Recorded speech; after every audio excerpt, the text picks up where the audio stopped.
Hey everyone, it's Gerald Glasser from the Pop Culture Cosmos. I'm here along with my good friend. He is the man, the myth, the legend behind Humanica Media.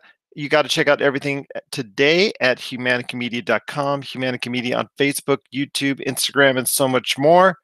It's my good friend, Josh Peterson. We're here we had so much pop culture going around and flying around this week. We were going to leave some stuff out, and we decided, you know what? We'll just record something here in the middle of the week for everybody out there to get a little bit more of a taste of pop culture. So I know, Josh, you've been playing We Happy Few to start off with. That has been a polarizing game to say the least since it's in, I guess, induction into the world in an E3 of years gone by. It came out again, polarizing reviews all over the place. I know you have some thoughts about it. This very hallucinogenic type game, so to speak. So before we get on to what we wanted to talk about this week, what's going on with We Happy Few? It's kind of like a okay, so I have Xbox Games Pass. Okay, so I just finished playing. I've been switching out because I got Final Fantasy Royal Edition for Christmas, and I've been kind of playing little chunks of that, and then moving on to something else. So I did a little bit of that, moved on to Forza Horizons expansion, Storm Island or Fortune Island, which is super fun, by the way. So if you ever get a chance to play it, definitely do that. But and then I finished that, and I wanted to play something else. I don't want to play Kingdom Hearts yet because I still want to go back and play the second one. So I was just cruising through Games Pass, found We Happy Few, and I remember seeing the trailer at E3 last year, and I was pretty stoked about it. It looked cool. It looked like a BioShock with Fable animations, and kind of had that feel. So I saw it. I was surprised to see it on Games Pass, so I picked it up, or not picked it up, but I downloaded it, and it's intriguing. It's definitely intriguing. I think I know where the story's going, even though I'm only got about 5 hours in. But it yeah, I don't know. Like it's weird because it does have a good social commentary as far as how we deal with our problems as modern people. We kind of like find ways to I guess everything can be considered a drug if taken in the right doses. But it as far as gameplay, because I the story is intriguing, but it's the gameplay elements that I really don't like because you're out there. There's not really any clear cut way to go. It's kind of something they put you out and you get to choose all this different stuff you want to do, but they don't give you any hints as to what it is you're supposed to be doing. So it reminded me of Kingdom Come Deliverance, how you get thrown into this massive world. There's not really a lot of instruction, so you're just supposed to kind of guess what you're supposed to do.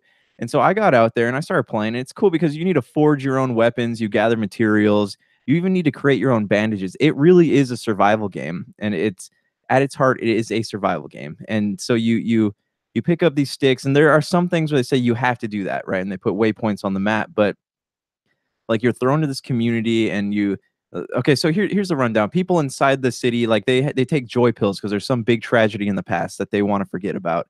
Something involving the children and the Germans, because this is a post World War One game, I want to say, and they take these things called joy pills, and that makes them forget everything, like all the bad stuff. So all they see is colors, and they show this part in the beginning where this guy gets off of his joy pill, and what he thought was a pinata ended up being a dead rat. So it's a bunch of people like smashing a dead rat and eating its insides, but when he's on joy, it looks like candy in a pinata. So it's kind of nasty, but it's joy just makes everything seem perfect. Like you see colors, you see all this stuff, and once you're done with the joy, or you choose not to take it, or your body rejects it, you're called a downer, and you're cast out of society into these slums outside the cities. And that's where things get interesting because you go around, you have to interact with people in the community, you need to gather materials, forge your own things, and there's gang wars and stuff like that. But as far as gameplay elements, what gets me about this is the fact that you can't not everything you do requires you to craft something. Like if you want to sneak into a city, you have to craft the right clothing to fit in. You want to go back out into the slums, you need to craft the right clothing to fit in. You get hurt, you need to craft med kits. You want a stronger weapon, you have to find all the right elements to craft the weapon. But that's not even where it gets crazy, is the fact that you have to eat. Like you have to eat and maintain your health in order to really succeed in this game. And that's what gets me, is because it's so exhausting. There are too many elements working together, and they don't all work in harmony with each other, if that makes sense. So I got about 6 hours in. I'm probably not going to finish it, but if anyone out there has some thoughts and they did finish it, I really want to know what happens later on the game, and I probably won't look it up on YouTube. So shoot us an email. Let me know if I'm missing out on anything. But Gerald Glassford, what have you heard about it? Because I don't remember a lot of the controversy. I remember the reviews were all over the place, but was there any other controversy besides that involving the game? Oh, yeah, absolutely there was. First off, it is popculturecosmos at yahoo.com, or you can just reach us out on social media, Pop Culture Cosmos on Facebook, Instagram, Twitter, what have you, and then also Humanica Media as well. But yeah, when it comes to We Happy Few, there was a distinct controversy when it comes to what you were looking at in regards to the drugs. I think the drug use, I think the hallucinogens, I think everything that was going on there initially, as far as the joy pills are concerned, that really got people talking, and not necessarily in a good way. I think it just a lot of people were thinking it was promoting drug use. That's bad. That's bad. Promoting drug use, instead of seeing behind the curtain on why that this was taking place, instead of going ahead and finding out more about the game. I know the game was pushed back. I know there was some issues as far as whether it was technical or development wise. I know the game was pushed back, but ultimately, when it did release, it did come out to very mixed reviews, very polarizing reviews, because the fact that I think a lot of insiders and a lot of video game journalists out there really had this earmarked for something special, because it's a type of game at E3's gone by that showed off very well, that got people talking and got a conversation started. And unfortunately, for the wrong reasons, with the controversy over the drug use, and then ultimately the release of the game, which came out to mediocre gameplay, and obviously what you're talking about as far as a story that it's not worth finishing, that it just ultimately decided to be a game where it just did not meet up to what a lot of people were expecting. So yeah, it's a shame that the door is now closing shut on the chapter known as We Happy Few. There's probably not going to be any sequel, because the sales on it were nothing of note, or nothing to the extent that I think a lot of people were interested in hearing about, because there was nothing really reported on when it comes to the game. I believe, did Xbox actually purchase this game at some point? Am I not mistaken on that? They didn't purchase the game; they purchased the studio that made it. Okay, well, same Well, yeah, thing. I guess they own it, but it's weird because I was actually just reading an article. It's an interview with Sean Layden of PlayStation. And Sony's seeing what Microsoft's doing, and they're trying to buy up more developers before there's an opportunity for Microsoft to buy anymore. And this is weird because this is going to create the first like actual console war, because there's going to be so many exclusive titles. You have to buy this or you have to buy that, and there's going to be very few Activision, Ubisoft. I'm sure there are a few others that do cross console games, and that's what's kind of crazy. So the future is looking weird, man. It definitely is. I agree with you on that. And hopefully you will stay tuned to our shows on Monday and Friday to keep you up to date on that. I was just going to remind Josh, it's about that magical time of the year when he needs to start thinking about E3, among other things. So I will hopefully get him to go ahead and make sure that he attends E3 once again, because I know, Josh, you always enjoyed your experience so far at E3. Yeah, I have. I mean, it's going to be weird this year not having PlayStation there. And that was also in the article with Sean Layden when he was saying that E3 used to be more of a trade show, and these days it's become more of a fan show ever since they started letting all the fans into the building. And so he's saying maybe it should just be a what do you call it? Like a fan oriented event. There's a special word he used, but I don't remember what it was. But Was it PlayStation Experience? well, they're doing a PlayStation thing. So his excuse was that E3 doesn't leave enough time for people to get excited and promote games before the holidays. And that's I kind of true disagree because with. you disagree. I disagree with you. I think June is the exact perfect time, because during the summer the video game market is dead, and that is the perfect time to go ahead and get people excited for what's coming up around the corner in September, October, November, December. The E3 has always been a great point in time of the year for people to get excited for what's coming up in the holidays. I don't believe that. I don't believe that at all.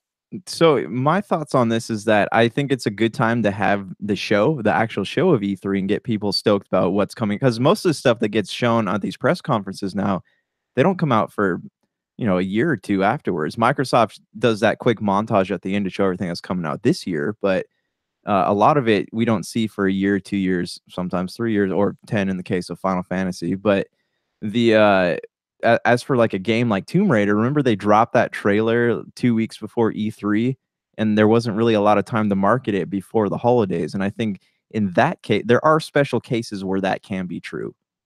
But I think for some of the big boys, when it comes to AAA games, you don't need to go ahead and run commercials for it a year in advance, 2 years in advance, whatnot. Call of Duty, that's the best time to do the yearly Call of Duty announcement of what's coming out is at E3. And for other major games, you don't need to make announcements that they're on the way. You just need to go ahead and maybe show the first gameplay trailers or the first real trailers, because that is the mecca of where the video game and also regular consumer journalists that are out there, news media from all around the world, that's when they gather. That's when they're taking a lot of the information as far as what's coming out in the video game world for the rest of the year and also beyond. Plus, also, it gets investors excited for the companies out there. That's when they tune in. They don't always tune in at Paris Game Week. They don't always tune in during the PlayStation experience, or when Xbox has its stuff, or when every Nintendo Treehouse, every Nintendo presentation. They don't always tune in during the course of the year for all that stuff. They mainly tune in when E3 is happening and those major press conferences. So I'm very disappointed when it comes to Sony not being there. But then again, they've also said that they're going for fewer, bigger games as opposed to the games that they would go ahead and put out on a regular basis, because you and I have spoken before how a lot of Sony PlayStation titles have been put out to die. And I've faulted Sony on that. So I'm not going to fault Sony here on the fact that if they're putting out better quality games, or at least better quality marketing into those games, because there will be less games from PlayStation in the future, that I'm not going to fault. I think a big issue is though that Sony's kind of feeling their hold on the number one spot slipping away, with Nintendo Switch and Xbox One poised to strike or Xbox One especially poised to strike when the next gen hits, and Nintendo Switch just all they really got to do is put games out, and that's all people really want. But I kind of feel like their hold on that top dog spot is slipping away, and they're kind of trying to figure out how they can remain uh on top of the game. So I feel like they're kind of taking the route of the reclusive author. They're kind of just hiding away, putting out a book every year just so people are like, "Ooh, I can't wait to see what, Dan Brown's going to put out this year." And it's just one of those situations. And yeah, quality would be nice, but at the same time, it's just they don't like not being in the top spot. And like Sean Layden is so full of himself, and like I almost hate reading anything that guy says, but for some reason he's enigmatic enough to make the fanboys always like swoon over him, and I don't understand that. But I'm honestly hoping Xbox comes back with this next round of consoles, because they have enough studios, they have the manpower, they have the willpower, the fans are willing to give them another shot, and things can only look up from where they're standing. But I agree with what they're saying if that's the case, as far as unlimited a number of releases, as opposed to what they were doing where they would put out as many as 4, 5, 6 titles. If they go 2 or 3 a year of their own first party material, I think it works out better for them. Although I showed you a link to some gameplay footage for Days Gone. That's not looking real healthy. That I know was delayed before. Maybe they should consider delaying that again. If it gets okay, here's my thought on that.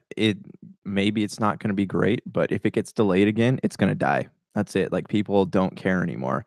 It's almost at the point where people don't care anymore right now. So one more delay, and nobody's going to care anymore. It's going to become Scalebound 2.0. Speaking of games that are coming out, which may or may not people care about or whatnot, is three games that are, in its own spot could have been something special, I think, as far as it's concerned. But since they're all coming out this week, they're almost cannibalizing off of each other. And the one I think a lot of people are pointing towards to is the disappointment known as Crackdown 3. I think Crackdown 3 came out with a lot of promise when it was shown off at E3 as far as a fully destructible world. The end result, many delays and many years later, is like what you said, Josh. There's been nobody that really wants to care about it as much as they used to, because of the fact that it came out as far as so long ago, as far as a preview. It's changed so much over the course of time, and it's been delayed to the point where, like you said, a lot of people don't care. And now it comes out in a week where there's two other games of that type of mid-level, upper, maybe average type level, in Far Cry New Dawn, which is a based loosely off of the hit game from last year, Far Cry 5. The fact that it takes place in the same time, in the same area realm, but in a different time frame after a nuclear war. And then also you have Metro Exodus 2033, which expands the Metro, I guess the Metro type of universe that's been out there, with that's been under the wire for a lot of other people, but for first person shooter fans, it's been something that is there. It's been quality. It's been very good. Not great, but it's still been very good out there. And I'll tell you what, Josh, your thoughts on this week in the video games, plus a little bit more detailed thoughts on Crackdown 3. And I don't know, am I thinking in the wrong fashion that it's going to be something that's going to be really disappointing to everyone out there? No, you're right. It's one of those things where it has been delayed so many times. Like this is a perfect example of what could happen to Days Gone if that if it gets delayed again. It's I don't know, man. Like I personally have never had an attachment to Crackdown. I see why people like it. I see the appeal of it, but I've just never had a hold on one second. Sorry, dog's barking. But it's from what we saw the first year you and I went to E3. It's super glitchy looking game. Didn't even show up last year at E3. And at this point, it's like they didn't really have a choice. They could keep putting out marketing material for it, but people be like, "Yeah, right, I'll believe it when I see it." And even now, it just does not look that good. And it came out it launched, and you can't play multiplayer with your friends. Like that component is still not working. So this is one of those games that trickled out of the gate, and I think they just were like, "All right, we need to put it out or it's gonna die." And it's already dying upon release. So it I don't think it's gonna do so well, and especially, like, since it's on Games Pass, I'm sure more people will be willing to give it a go. But for those of us or not those of us, but people who don't have Games Pass, I don't see, like, physical copies or downloaded copies selling that well. I don't see physical copies selling that well either, and especially in a week where there's two other games of that type of level. Your thoughts of Far Cry 5 New Dawn, or excuse me, Far Cry New Dawn, based off the same areas that were explored in Far Cry 5. You talked before about how it's using the same type of game engine, and how for a lot of people it's just going to be something with just a different skin on it. Your thoughts on Far Cry New Dawn? Okay, so my thoughts on Far Cry New Dawn, it's more Far Cry. People are gonna play it regardless. Like it's just one of those. It's the same thing with Far Cry 5. Far Cry 5 did really well because it was a Far Cry game. It's a game that you can play. There's no rush. It'll be relevant for a long time because I guarantee you they're gonna put out DLC for this game, and there's no pressure. Like it's one of those games where there's absolutely no pressure for it to do well. And because of that, I think it's going to do well because people are still playing Resident Evil, Kingdom Hearts. They're playing, I guess they're playing Crackdown, but there's a lot to play still. People are trying to catch up from Christmas, and this is just a great time. Far Cry has always owned the February spot, and that's just it's worked out for them before. I don't think they really need to be anything because from what I understand, the game's a lot it's shorter, but it's still it's the same world. It's bigger, new things to explore, a new story, and it there's not really a lot of pressure for it to do well because it didn't cost that much to make. It really is just a reskinning of what they already have. And that's been stated in several interviews with the developers of it. So I I I see it doing well. I see people playing it. It's in the right spot. There's not a lot coming out um in between now and June. You got Devil May Cry, you got a few things like that, but I think it's in the right spot for a game of its type. As for Metro is one of those games I played it at E3 last year, and I liked it. It was fun. The thing I never really liked about that series was the gas masks, because that was such a difficult mechanic to play around with, because the filters get bad and there's no place to go to find new filters, and then you can't repair the gas mask and you run out of ammo constantly. In this game, they fixed all those, so you don't wear the gas mask anymore. You have wet places in abundance where you can craft new ammo. The gameplay is pretty good. The story is good. Like it was just a fun game. Just from the 45-minute chunk I got to play at E3. So I'll probably pick that one up. And the thing with Metro again is that it is a series that has been under the radar for so long that they don't really care about being that successful. Of course, it would be great if they were, but it's just one of those things people play it when they play it, and that we might not see an abundance of revenue for it for maybe a year or two. But it's just one of those games that is endearing. It's an endearing series, and people will always go back to it when they need something to play. It looks like it, and I'm glad the mechanic is gone, as far as you said with the gas mask, because to me that was kind of a turnoff. But I'm glad it's more of a straightforward shooter that I think a lot of people are going to be liking. You said I think there is a little bit more open world, although it's still somewhat linear in as far as the story is concerned. But it is taking some steps beyond. And Metro Exodus, not Metro 23, because that was the one of the previous versions, but Metro Exodus is coming out this week. It's getting some solid reviews so far. So in the weight of two other games that are coming out, again, they're all at around, to me, the same level. I'm thinking of all three in the same level for one reason or another. Far Cry New Dawn, because the fact that it just seems like it's a reskin Far Cry 5. Although Far Cry 5, for a good portion of last year, was the best-selling game in the United States. I will say also as well, you got Crackdown 3. To me, it's just been so disappointing from pretty much after the initial everybody wow at the whole concept of a fully destructible world built in the cloud as far as the memory is concerned of it. So you could it's this perpetual just type of destructible environment. From that concept to what the end result and the reality is of just another shooter type game just seems to be unfortunate. So I see that as kind of a letdown. And also Metro Exodus, which I'm not sure is going to be uh, good enough to the point where it's going to stand out over those other two games, but it could very well end up being the best of all three. We'll have to wait and see. They also, all three of them could get tied down because the fact that Anthem is coming out next week, and Anthem could be even heard because of the fact that Apex Legends is coming out to such great reviews and also such a great response for a free to play game. Why would you want to go ahead and spend money on any of those games if Apex Legends comes out and really just tears it up, and a lot of people are liking that? But we're going to hold that part of the conversation to our Monday show, because Anthem is going to be a focus on what's going on with that, BioWare, Mass Effect, Dragon Age, that whole thing. As far as that future goes, we're going to talk about that and so much more on our Monday show, and how it will be affected by the success of Apex Legends from its own same publisher in Electronic Arts. Well, my friend, that was a great conversation that we had on the video game this week that are coming out. I just appreciate you taking the time to doing so. I know we couldn't get to this on our Friday show because we've got a packed show coming up for you. We're going to be talking a lot about what's going on with Lead Up Battle Angel. I know I've got an interview coming up in regards to NASCAR. Also, we've got Rob McCallum and the Cosmic Crossfire. We're going to talk also a little bit about anti-heroes, with a lot of stuff coming out within the anti-hero type realm.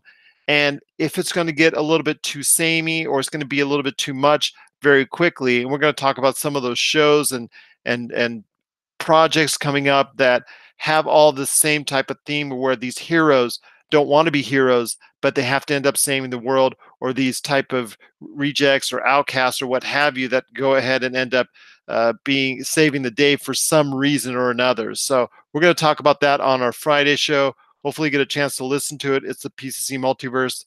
One last thought, my friend, on the way out, and that is something we should have talked about on our Monday show, and that was the Aladdin trailer coming by. Are you scared like the rest of the Twitterverse was when that came out, and looking at Will Smith's blue genie, all distorted, all CGI-ish, and just to me it just didn't look 100% good, kind of weird, and I don't know. I wasn't getting the nightmares that a lot of Twitterverse was, but what are your thoughts on Aladdin as it nears its date coming out? I think during the Memorial Day weekend. I was completely on board till I saw the genie, and even that's not a deal breaker for me. But there are some. I noticed there's some rotoscoping issues. So rotoscoping is where you move things along with the CGI creates computer generated things, but there's some rotoscoping issues with the genie's face. So it's Will Smith's face, and I imagine they did that through like motion tracking. They put the points on his face and they measuring how all that works. But there are some issues where his head is moving, but his face kind of slips around a little bit. So it has a little Mass Effecty feel to it. But again, it's not a deal breaker for me. I feel like maybe there's a better way to do it, but I can't say at the moment what it was as far as like portraying the genie goes. What are your thoughts though? It's not a deal breaker to me, but I don't know. People are trying to equate it to what happened when they first saw the trailer for Alita Battle Angel, and everybody's like, "Oh, the eyes, the eyes, the eyes," and they were panicking on that. And I don't know, they were freaked out by, "Oh my, getting nightmares over Will Smith's Blue Genie," and they're trying to be funny on the Twitterverse and all that. And well, look, it is what it is. It does not look like 100% the best special effects job that I've ever seen. You're right. I think the facial animations are from his real face, and they superimposed it on top of this genie that was created. Is yeah, and I understand he's supposed to be big and bad, but maybe it's a little bit too the body structure's kind of not there yet. So there's still some time to fine tune it. So I'm not going to make 100% decision either way whether or not this is just end up looking bad or not, because it's not definitively out there yet. And in my opinion, I still think Disney has time to work things out when it comes to the Blue Genie. But overall, I'm just not 100% impressed with it. Whether or not it's going to go ahead and entertain audiences, I still think right now, as of this point, because of the fact that it's all over the place when it comes to the type of decision making and the type of things that are going on with Aladdin, that I'm not sure it's going to be able to produce the numbers that they really wanted to produce, and it's going to be another Memorial Day disappointment for Disney at this point in time. And then also you have the fact that it comes out in a flurry of Disney trailers, which are continuing to hit almost virtually daily. I think after some point, everybody gets kind of tired of it, and the specialness of these projects, which are spaced out perfectly as far as the movie standpoint, don't get spaced out perfectly when it comes out to the trailers, because Frozen 2 came out as far as earlier today, the trailer for it. What are your thoughts on Frozen 2? I mean, obviously, of the two, when it comes to more interest, more news and whatnot, I think Frozen 2 is going to beat Aladdin, but doesn't that hurt Aladdin? And then what about Dumbo? That all these Disney movies are coming out within days of each other as far as trailers concerned. I think it's hurting their projects as a whole overall. I think Aladdin's actually going to do really well, and I don't think Dumbo's going to do well at all. As for Frozen, Disney has a way of like their sequels always do progressively worse than the one before it. Not progressively, but maybe a little bit worse. And I haven't watched the trailer for Frozen 2. I will admit that I've never actually watched Frozen before. Yeah, I mean, you'd think that would be something I'd be all over, but it's not. So I don't know. It's Frozen 2. They do that as far as the trailers go. They do that. Marvel's been doing that too, just pumping trailer after trailer. We'll probably see at least one more trailer before Endgame comes out. It almost feels like that at the moment. But yeah, they want to put out. Disney is if you were someone who just casually watches TV, casually peruses the internet, you would assume that Disney right now is the only company making movies.